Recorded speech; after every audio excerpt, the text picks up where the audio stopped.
की हल्दी पर दो अमीर वर्सेस दो गरीब। भाभी का पहनावा कलावती सोफे पर माथा पकड़े बैठी हैं। तभी दोनों अमीर बहुएं शनाया और तनीषा हाथों में ढेरों शॉपिंग बैग्स लिए शॉर्ट ड्रेसेस में वहां आती हैं। ओह गॉड, आज तो शॉपिंग करते करते मेरे पैरों में छाले पड़ गए। ये लो सासू माँ, जरा पेमेंट क्लियर कर देना। है 1 लाख? अरे ओ महारानियों, तुम शॉपिंग करके आई हो या पूरी दुकान खरीद लाई हो? अरे ये बहुएं हैं या डाकू गब्बर सिंह की रिश्तेदार? जब देखो तब लूटने चली आती हैं। घर को बर्बाद करके मानोगी क्या करमजलियों? ओ प्लीज दादी, इतना हाइपर क्यों हो रही हो? वो हमारे पति है, हम खर्च नहीं करेंगे तो क्या पड़ोसन करेगी? हमारा हक है। खबरदार, तुम्हारे पति बाद में है, पहले वो मेरे बेटे हैं। और ये हक जताना बंद करो, वरना ऐसा हक जमाऊंगी कि नानी याद आ जाएगी। तभी घर की लाडली रिया भी एक शॉर्ट ड्रेस पहनकर पार्टी से लौटती है। उसका हुलिया देखकर कलावती का गुस्सा 7वें आसमान पर पहुंच जाता है। मॉम, देखो मैंने क्या लिया अगली पार्टी के लिए, एकदम शॉर्ट ड्रेस है। मैं भी मॉडर्न बनूंगी। हे भगवान, उठा ले मुझे। आ गई तीसरी मुसीबत। अरे अकल की दुश्मन, तेरी भाभियां अगर कुएं में कूदेंगी तो तू भी छलांग लगाएगी क्या? देख कैसे कपड़े पहने हैं, उर्फी जावेद की बहन लग रही है। Mom, you are so old fashion. बस करो, अरे बस भी करो। रोज रोज का ये बिग बॉस का ड्रामा मेरे कानों में चुभता है। इसी कलह की वजह से मेरे बेटे घर आने से डरते हैं। शांत हो जाओ सब। अगली सुबह कलावती और यशोदा दादी हॉल में बैठी हैं। सामने पंडित जी बैठे हैं। शनाया, तनीषा और रिया सोफे पर बैठकर फोन चला रही हैं। पंडित जी, मेरे छोटे बेटों रमन और अमन के लिए मुझे शहर की कोई बार्बी डॉल नहीं चाहिए। मुझे एकदम शुद्ध संस्कारी गांव की लड़कियां चाहिए। इन मॉडर्न बहुओं ने तो मेरी नाक में दम कर दिया है। What? Excuse me? गांव की गवार? Impossible मॉम, आप सीरियस हो? हमारे स्टैंडर्ड की नहीं होंगी वो। लोग क्या कहेंगे कि शनाया की देवरानी गोबर उठाती है। बिल्कुल, हमारे घर का क्लास डाउन हो जाएगा सासू माँ। मॉम प्लीज, मेरी फ्रेंड्स घर आती हैं। मैं उन बहनजी टाइप भाभियों को अपने ग्रुप में कैसे मिलाऊंगी? मेरी तो इज्जत का फालूदा हो जाएगा। चुप कर, बड़ी आई इज्जत वाली। बहू, तू इनकी मत सुन। घर में अब संस्कार आएंगे, ये मॉडर्न तमाशा नहीं। फैसला हो चुका है, इस घर में अब वही बहुएं आएंगी जो घर को घर समझे, होटल नहीं। समय बीतता है और रमन और अमन की शादी हो चुकी है। गृह प्रवेश का समय है। रमन और अमन की पत्नियां गौरी और मीरा के साथ दरवाजे पर खड़ी हैं। उन्होंने लाल रंग की सिंपल साड़ी पहनी है। वाह कलावती, मान गए। क्या संस्कारी बहुएं लाई हो। चेहरे देखो इनके, साक्षात लक्ष्मी लग रही हैं। आजकल ऐसी बहुएं कहाँ मिलती हैं। वहीं दूसरी तरफ शनाया, तनीषा और रिया शॉर्ट ड्रेसेस पहनकर काला चश्मा लगाकर खड़ी हैं। पड़ोसनी उन्हें देखकर कानाफूसी कर रही हैं। अरे देख सरला, बड़ी बहुओं को देख, शादी का घर है और कपड़े देखो। राम राम शर्म नाम की चीज नहीं है। ऐसा लग रहा है शादी नहीं डिस्को है। देख रही है तनीषा, इन गवारों को ये लोग सती सावित्री समझ रहे हैं। ये सब नौटंकी है। देखना, 2 दिन में इनका असली रंग दिखेगा। घूंघट में रहने से कोई संस्कारी नहीं हो जाता, सब नौटंकी है इनकी। समय बीत जाता है।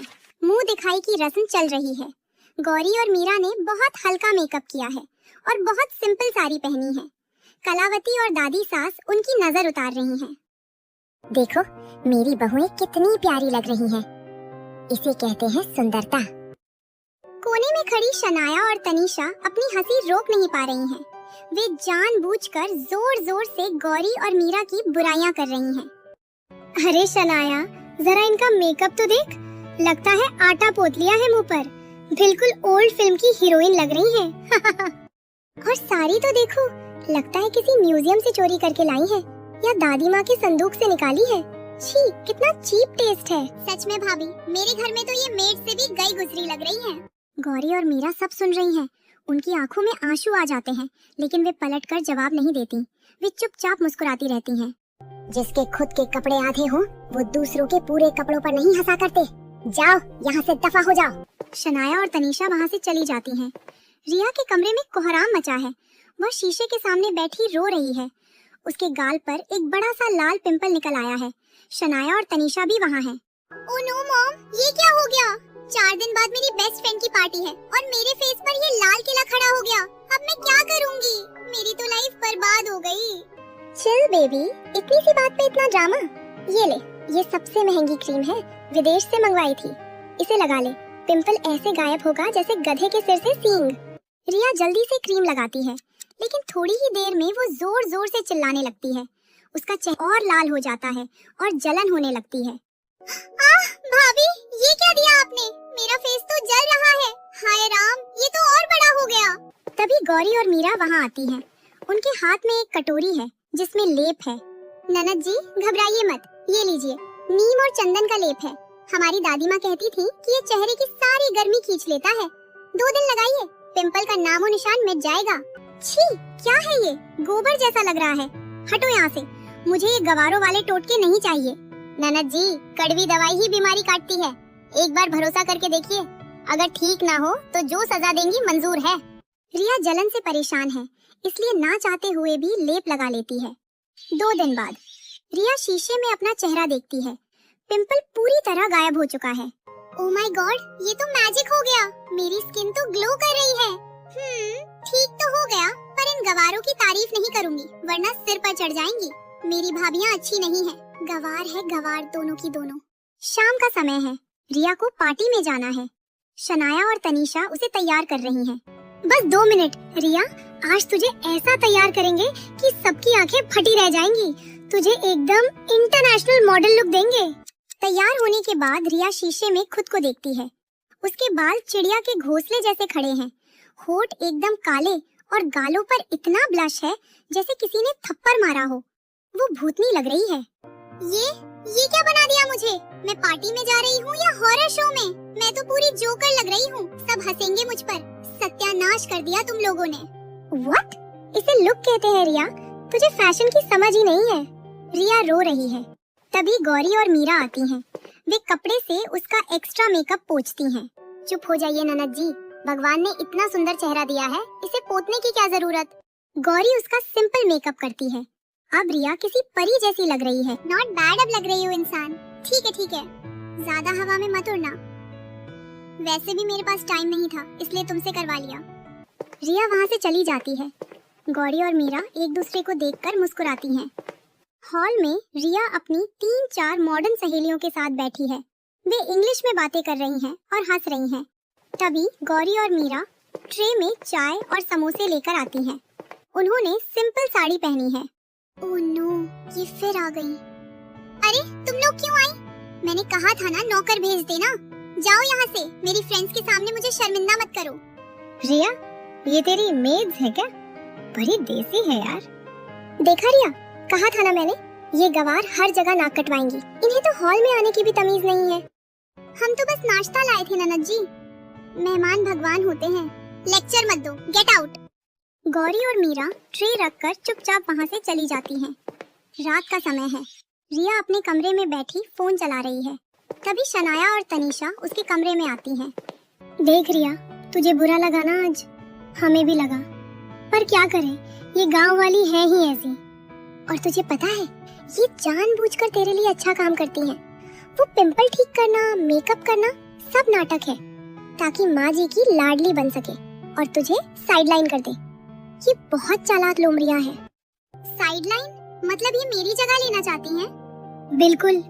आज चाय लेकर क्यों आई? ताकि तेरी फ्रेंड्स के सामने महान बन सके और तुझे नीचा दिखा सके। इनकी चाल को समझ पगली, इनसे बचकर रहना।